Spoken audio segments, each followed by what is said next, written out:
नमस्कार दोस्तों, मैं सौरभ एडुकेता गणित ज्ञान में आप सबका स्वागत करता हूं।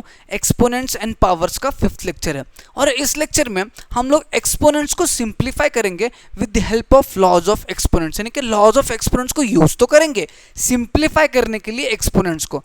अब लॉज ऑफ एक्सपोनेंट्स आपको पता है, बट किस तरह से अप्लाई करना है, यूज करना है इन सारे जो एक्सपोनेंट्स है उनको सिंप्लीफाई करने के लिए। अब देखो, questions easy level to difficult level वाले कंसिडर किए हैं, तो सारे लेवल के क्वेश्चंस को किस तरह से टैकल करना है, किस तरह से सॉल्व करना है लॉ को यूज करते हुए, ये आपको आज के वीडियो में पता चलेगा, जिसके लिए वीडियो लास्ट तक जरूर देखना पड़ेगा। तो चलिए शुरू करते हैं। शुरुआत करते हैं सबसे पहले सब क्वेश्चन के साथ। क्वेश्चन अगर आप पढ़ोगे तो क्वेश्चन में दिया simplify the following using the laws of exponents and write the answer in the exponential form. ये पढ़ना बहुत जरूरी है। जो भी आपका आंसर आने वाला है वो एक्सपोनेंशियल फॉर्म में आपको लिखना जरूरी है। एक्सपोनेंशियल फॉर्म कौन सा? नीचे बेस, ऊपर पावर या फिर ऊपर एक्सपोनेंट, ये वाले फॉर्म में आपको आंसर लिखना बहुत जरूरी है। अगर मैं पहले सब क्वेश्चन की बात करता हूं तो पहला दिया है 4/5 to the power 3 is when divided by 4/5 to the power 2। ये क्वेश्चन देखते ही मेरे दिमाग में पहला लॉ, मतलब जो लॉ है वो क्लिक हो चुका है। कि आपके दिमाग में भी लॉ क्लिक हो चुका है या नहीं, ध्यान से देख लेना। a to the power m divided by a to the power n is equals to a to the power m minus n। This is the law जो आपको अप्लाई करना है। a to the power m divided by a to the power n is equals to a to the power m minus n, which is equals to 4/5 to the power 1। Is that clear for you? सबसे आसान question, मैंने बोला था ना easy to difficult, उसमें सबसे easiest यही है। सेकंड सब क्वेश्चन की अगर बात करें तो क्या कर सकते हो, कौन सा लॉ कौन सा लॉ लग सकता है वो भी देख लेना। यहाँ पे दिया है -6/5 to the power 3 to the power 8, यानी कि law says that a to the power m to the power n is equals to a to the power mn। a to the power m to the power n is a to the power mn, यानी कि a to the power m into n, यानी कि a to the power 8 3 ज़र is 24। Is that clear for you? Easy है। a to the power n m a to the power m to the power n is mn यानी कि दोनों का multiplication, m और n का, यानी कि 3 और 8 का multiplication, -6/5 raise to 24। Is that clear for you? Next sub question को देख लेते हैं। अगला वाला ना बस लिखने में बड़ा है, आंसर तो बहुत ज़्यादा इजी है, ये आपको भी पता है, मुझे भी पता है। Question says that 2 to the power 0 into 3 to the power 0 into 4 to the power 0 plus 5 to the power 0 into 6 to the power 0 into 7 to the power 0। ठीक है, अब देखो 2 to the power 0 is 1, 3 to the power 0 is 1, 4 to the power 0 is 1, 5 to the power 0 is 1, 6 to the power 0 is 1, 7 to the power sorry यहाँ पे into है, 1 into 1, 1 1 ज़र 1, 1 7 ज़र 1, 1 1 1 1, 1 plus 1 2। तो आपका आंसर क्या आया? 2, या फिर आप लिख सकते हो 2 to the power 1। Is that clear for you? 2 या 2 टू द पावर 1 इज आपका आंसर। यहाँ पे 2 टू द पावर 0 भी 1 है, 3 टू द पावर 0 भी 1 है, 4 टू द पावर 0 भी 1 है। कोई भी number two the power 0 is 1, तो उसको कितने भी बार मल्टीप्लाई करो 1 ही आएगा, और उसमें अगर 1 ऐड करते हो तो 1 प्लस 1 क्या बन गया आपका? 2। समझ में आ गया? नेक्स्ट वाले सब क्वेश्चंस थोड़े से डिफिकल्ट या फिर थोड़े से चैलेंजिंग हो सकते हैं। अगर फोर्थ वाले की बात करें तो फोर्थ वाले सब क्वेश्चन में आपको दिया है 12/17 to the power 2 into 12/17 to the power 5 into 12/17 to the power 10।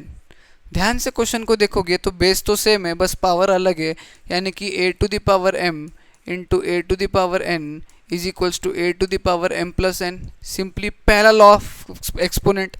तो यहाँ पे कितने भी a to the power m दिया होगा, a to the power n दिया होगा, a to the power l दिया होगा, आपकी बेसिस सेम है, तो what you have to do is base को तो लिखेंगे ही लिखेंगे, और बीच में मल्टीप्लिकेशन का साइन है तो सिंपली पावर्स को ऐड कर देंगे। ठीक है, 5 + 2 इज 7, 7 + 10 इज 17, तो 12/17 टू द पावर 17 इज आपका answer. Is that clear for you? ठीक है, अगला सब क्वेश्चन देखो, यहीं पे लिखूंगा, यहीं पे सॉल्व करूंगा, ठीक है, जगह है। सब question says that 17/20 to the power 0 into 17/20 to the power 8। अब इसको दो तरीके से सॉल्व कर सकते हो। सबसे पहले तो a to the power m into a to the power n is a to the power n plus n, यानी कि 8 plus 0 8 आएगा, तो answer is 17/20 to the power 8, ठीक है। दूसरा तरीका ये है कि 17/20 to the power 0 इज 1, और 1 किसी भी नंबर को मल्टीप्लाई करोगे, किसी भी मतलब एक्सपोनेंट हो, इंटीजर हो, कुछ भी हो, तो वही आंसर आएगा। मतलब 1 इंटू दिस करोगे तो यही आंसर आएगा, और अगर आप 0 + 8 करोगे तो वही आएगा। जैसे कि 17/20 to the power 0 + 8, अगर मैं पहला लॉ ऑफ एक्सपोनेंट लगाता हूँ तो मेरा आंसर आएगा 17/28, सॉरी 17/20 to the power 8, ठीक है। ये तो हो गया लॉ ऑफ एक्सपोनेंट लगा के। अगर मैं यहाँ पे इसको 1 कर देता हूँ, दिस रेज टू 0 इज 1, और 1 इंटू 17/20 to the power 8 अगर करता हूँ तो दिस इंटू दिस इज वही। समझ में आ गया? दोनों में से कोई भी मेथड अगर यूज करोगे तो सही माना जाएगा आपके टीचर्स के द्वारा। नेक्स्ट सब क्वेश्चन को सॉल्व करते हैं। अब जो नेक्स्ट सब क्वेश्चन है वो पक्का आपको कंफ्यूज करेगा और आपको रोक देगा, आपके फ्लो को रोक देगा, बट आपको सोचना भी उसी तरीके से है। कितना भी कंफ्यूज क्यों ना करें, हम लोग वे तो निकाल लेंगे, हम लोग रास्ता तो निकाल ही लेंगे। 2 to the power 4 divided bye 9 to the power 2 into 12 to the power 3 बोला है, ठीक है। स्टेप बाय स्टेप पहले ब्रैकेट को कंसिडर करते हैं। अब ब्रैकेट में 2 to the power 4 दिया है, ठीक है। 9 to the power 2 दिया है, क्या दिया है? 9 to the power 2 दिया है। अब मैं क्या 9 को 3 का स्क्वायर लिख सकता हूँ? जी हाँ, और उसके ऊपर ये लगाओ law of exponent, a to the power m to the power n is a to the power mn, तो ये हो गया 3 to the power 4 हो गया यहाँ पे पहला लॉ। मतलब मैं इस क्वेश्चन को रीराइट करूंगा तो 2 to the power 4 divided bye 3 to the power 4 into 12 to the power 3 है। अब मैं क्या 12 to the power 3 है, मैं 12 को 3 इंटू 2 लिख सकता हूँ। अगर 12 को मैं इस तरह से लिखता हूँ तो इनके सर पे भी जो है वो मैं पावर लगा देता हूँ। पावर लगाना यानी क्या, या पावर इंडिविजुअली डिस्ट्रीब्यूट हो जाएगा। 3 to the power 3, 2 to the power 3, 2 to the power 3, ठीक है। क्लियर है इतना? कोई डाउट है यहाँ पे? नहीं। 2 to the power 3, 2 to the power 3 क्या होगा? ये लॉ ऑफ एक्सपोनेंट, बेस से मैं 2 to the power 6। Is that clear for you? यानी कि 12 to the power 3 को आप 3 cube into 2 to the power 6 लिख सकते हो। यानी कि मैं इसको लिखूंगा 3 cube into 2 to the power 6, ठीक है। Is that clear for you? और सिंप्लीफाई करेंगे, और ज़्यादा सिंप्लीफाई करेंगे। यहाँ पे देखो 2 to the power 4 by 3 to the power 4 ऐसा दिया है। इस चीज़ को क्या हम लोग 2 to the power 4 by 3 to the power 4 लिख सकते हैं या नहीं? लिख सकते हैं या नहीं? लिख सकते हैं, कोई बात नहीं। चलो 2 to the power 4 by 3 to the power 4 into 3 to the power 3 into 2 to the power 6। यहाँ तक समझ में आ गया? ओके। अब यहाँ पे ध्यानपूर्वक देखिएगा, ये सबसे बड़ा कंफ्यूजन यहीं पे होने वाला है। सबसे पहले तो ये दो चीज़ को देखिए, 2 to the power 4, 2 to the power 6, ठीक है। देखा आपने, मैंने भी देखा। क्या देखा मैंने? a to the power m into a to the power n is a to the power m plus n, यानी कि ये होगा 2 to the power 4 plus 6। Is that clear for you? Into यहाँ पे क्या देख रहे हो आप? 3 to the power 3 upon 3 to the power 4, यानी कि ये तो हो गया 2 to the power 10 इंटू, यानी कि क्या a to the power m upon a to the power n is a to the power m minus n। यही है ना रूल? यही है ना लॉ? तो ये आएगा 3 to the power 3 माइनस 4, यानी कि 2 to the power 10 into 3 to the power minus 1। अभी ख़त्म नहीं हुआ है, आंसर ख़त्म नहीं हुआ है। एक और लॉ मैंने बताया था जो इसमें छुप रहा है, a to the power minus m is equals to 1 upon a to the power n, बताया था मैंने। a to the power minus m is equals to 1 upon a to the power m, बताया था ये रूल। यहाँ पे 3 to the power minus 1 को हम लोग क्या लिख सकते हैं? इंटू 1/3⁻1, यानी कि ये आंसर आएगा 2⁻10 अपॉन 3⁻1। समझ में आ गया? दिखने में बहुत छोटा सा सरल सा क्वेश्चन है, बट इतने स्टेप्स आपको करने पड़ेंगे, वो भी तब सूझेगा, मतलब तब आपको आइडिया आएगा जब आप इस प्रकार के क्वेश्चंस करोगे। इसमें मल्टीपल लॉज ऑफ एक्सपोनेंट्स को आपको यूज़ करना है साइमल्टेनियसली, एक के बाद एक, स्टेप बाय स्टेप, और उसके बाद जो है आपका फाइनल आंसर इस प्रकार से, कुछ इस प्रकार से आने वाला है। फिलहाल डरिए मत, इस टाइप के क्वेश्चन ज़्यादा प्रैक्टिस करिए। और देखते हैं नेक्स्ट सब क्वेश्चन। अब 7th वाला सब क्वेश्चन देखो, क्या कहते हैं 7th वाला सब क्वेश्चन। 2a बाय 3b का cube into 3a bye 8b का क्यूब। ठीक है, वेरिएबल्स आए यानी कि अल्फ़ाबेट्स आए, बट डरना नहीं है, लॉस को वैसे लगाना है।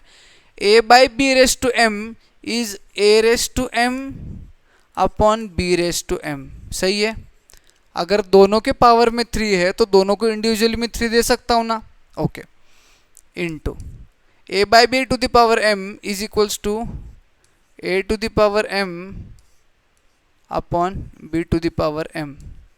Is that clear for you? समझ में आ रहा है आपको? अब ध्यान से देखिएगा, 2a का होल क्यूब क्या होता है? 2a का होल क्यूब होता है 8a क्यूब। 3b का होल क्यूब, 3b क्यूब है ना, 3b का क्यूब क्या होगा? इसको ब्रैकेट में डाल दो ताकि आपको कन्फ्यूजन ना हो। ठीक है, अब देखो 2a का whole cube is 8a cube, 3b का whole cube is 27b cube, into 3a का whole cube is 27a cube upon 8b का whole cube is 512b cube. Is that clear for you? समझ में आ गया? पहले तो मैंने क्यूब्स को इंडिविजुअली बांट दिया, उसके बाद वो जो 3 था पावर मैंने डाल दिया अंदर। ठीक है, ओके, इट्स ओके। अब यहाँ पे जो है वो क्लियर हो चुका है। अब हम लोग क्या करेंगे, इसको फिर से यहाँ पर रीराइट कर लेते हैं, into 27a cube upon 27b cube into 512b cube. ठीक है, is that clear for you? समझ में आ रहा है? अब यहाँ पे सब कुछ मल्टीप्लिकेशन में, ठीक है, यानी कि 8 इंटू 27 एक साइड आ जाएगा, और ये a cube into a cube a side आ जाएगा, एक साइड आ जाएगा, मतलब साथ में आ जाएंगे। यहाँ पे अगेन 27 और 512 एक साइड आ जाएंगे, और b cube into b cube एक साइड आ जाएंगे। ठीक है, अब यहाँ पे महासंग्राम होगा। किस प्रकार का महासंग्राम? अब देखो 8 1 ज़र 8, ठीक है, और 8 के टेबल में 512 कब जाता है? 8 8 ज़र 64, तो ये आएगा 64। ठीक है, अब देखो 27 1 ज़र 27, 27 1 ज़र 27। ठीक है, अब a cube into a cube, a raise to m into a raise to n is a to the power m plus n, यानी कि 3 + 3 6, ये आ गया a to the power 6 upon b cube into b cube is also b to the power 6, और ये आ गया 64। So this is your final answer, a to the power 6 upon 64 b to the power 6। Question दिखने में बहुत easy है, but solve जब करोगे कॉम्प्लिकेटेड लगता जाएगा, लगता जाएगा, लगता जाएगा। यहाँ तक तो समझ में आ गया। पहले तो इस क्यूब को अंदर इंडिविजुअली दे दिया, देने के बाद उसका क्यूब किया।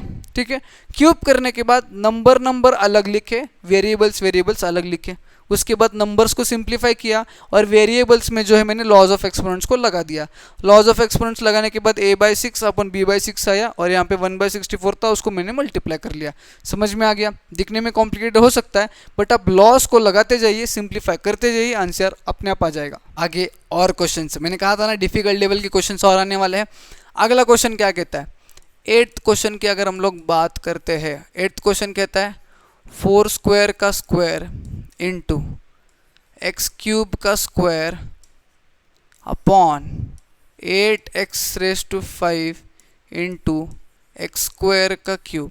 ठीक है, लगाओ law of exponent, a to the power m to the power n, दोनों का मल्टीप्लाई, यानी 4 into power 4, 4 to the power 4, again 3 2 ज़र 6, 8 to the power 6 upon, a तो ऐसे रहेगा 8x raise to 5, okay, into 3 2 ज़र 6, ये आ गया x टू द पावर 6। कोई डाउट है इसमें?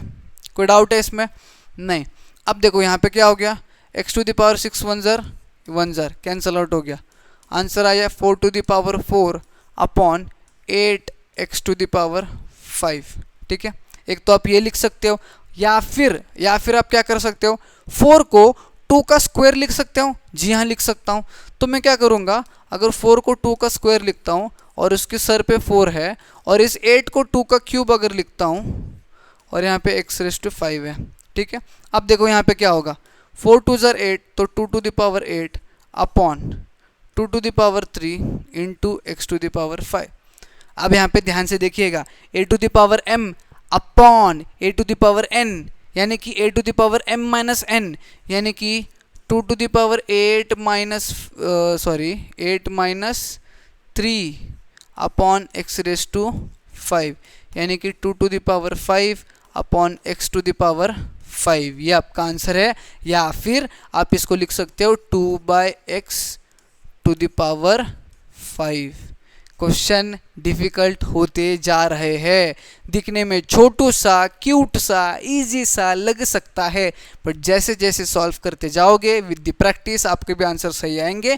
बट यूजुअली ये स्टेप्स आपको लगाने हैं। समझ में आ रहा है आपको? नेक्स्ट वाला डिफिकल्ट है या इजी है, सॉल्व करने के बाद ही पता चलेगा। क्वेश्चन बोलता है 16/9 का cube into 16/9 to the power -4 divided by 16/9 to the power 2।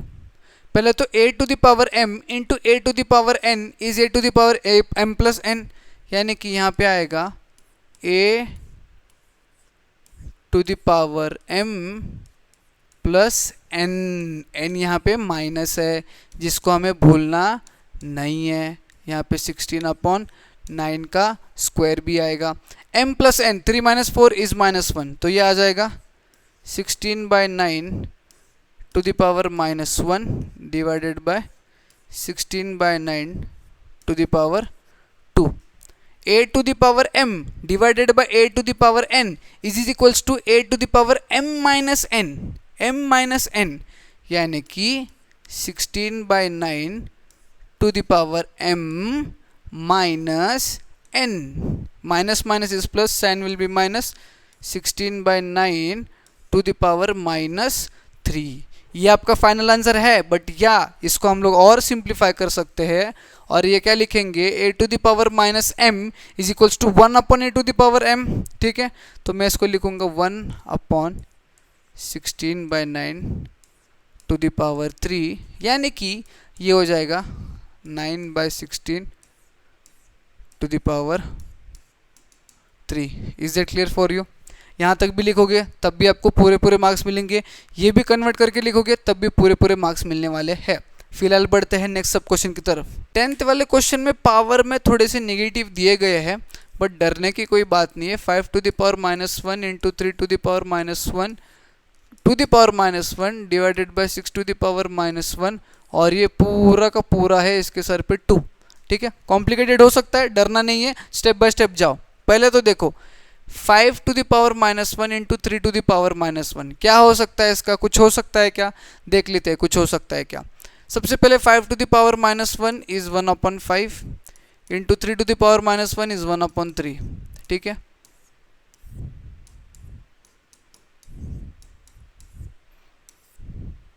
ठीक है। अब देखो यहाँ पे 5 3 ज़र 15, तो ये हो गया 1/15 टू द पावर -1, जिसको डिवाइड करना है 6 टू द पावर -1 से, और फिर इसका स्क्वायर करना है।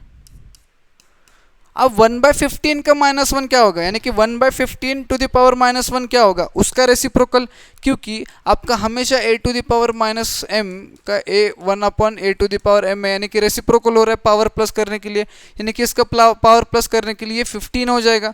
तो ये क्या आएगा आपका, ये आपका आएगा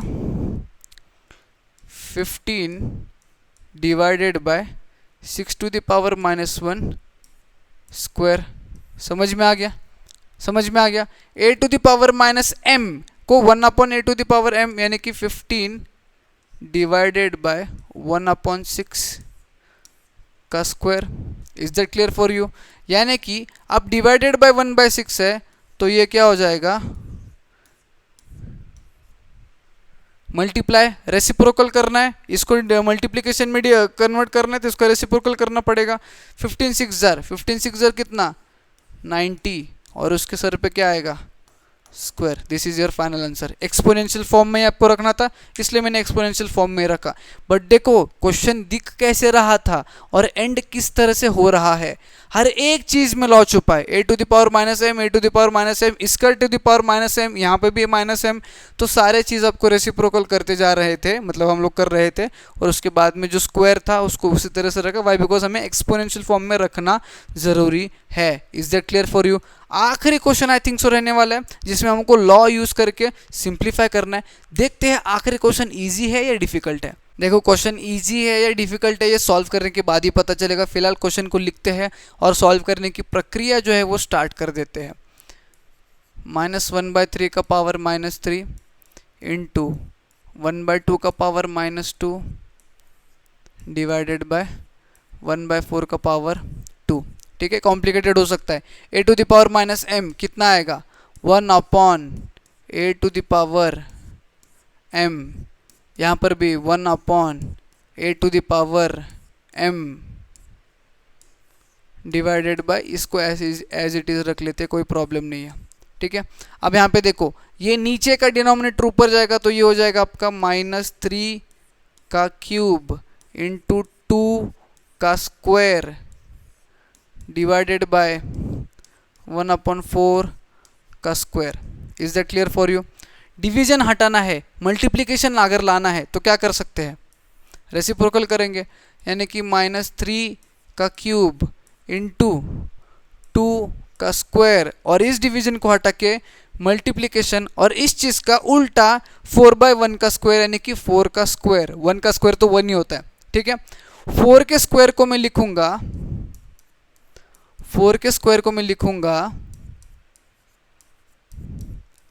2 का स्क्वायर का स्क्वायर। 4 को 2 टू द पावर 2 लिख सकता हूँ, 2 द पावर 2, ये हो जाएगा 2 टू द पावर 4, ये हो जाएगा 2 to the power 2 as it is, और ये हो जाएगा -3 to the power 3 as it is. अब यहाँ पे देखिए -3 का कोई जोड़ा नहीं है तो उसको वैसे ही रखेंगे। यहाँ पे जोड़े हैं a to the power m into a to the power n, जिसमें ऐड करना होगा 4 + 2 = 6 2 to the power 6। This is what your final answer look like.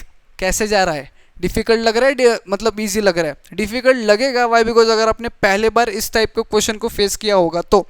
Easy question क्या होता है ये भी मैंने बताया, जिसमें सिंपली आपको लॉ को डालना है, आंसर को फाइंड आउट करना है। डिफिकल्ट क्वेश्चंस में मल्टीपल लॉज मल्टीपल स्टेजेस में आपको यूज़ करना है, सिंप्लीफाई करना है साइमल्टेनियसली, तब जाके आपका फाइनल आंसर आने वाला है। डरना मत, क्वेश्चंस को प्रैक्टिस करना, पक्का आप भी परफेक्ट बनने वाले हो। जिस तरह से मैं सॉल्व कर रहा था उसी तरह से आप भी सॉल्व कर पाओगे। फिलहाल अगर इस टाइप के क्वेश्चंस को अगर सॉल्व करना आपको पसंद आ रहा है, किस तरह से करना है वो समझ में आ रहा है, तो इस वीडियो को एक लाइक करना, ज़्यादा से ज़्यादा बच्चों में शेयर करना, नहीं तो चैनल को सब्सक्राइब करके जाना। हम मिलेंगे न्यू वीडियो में।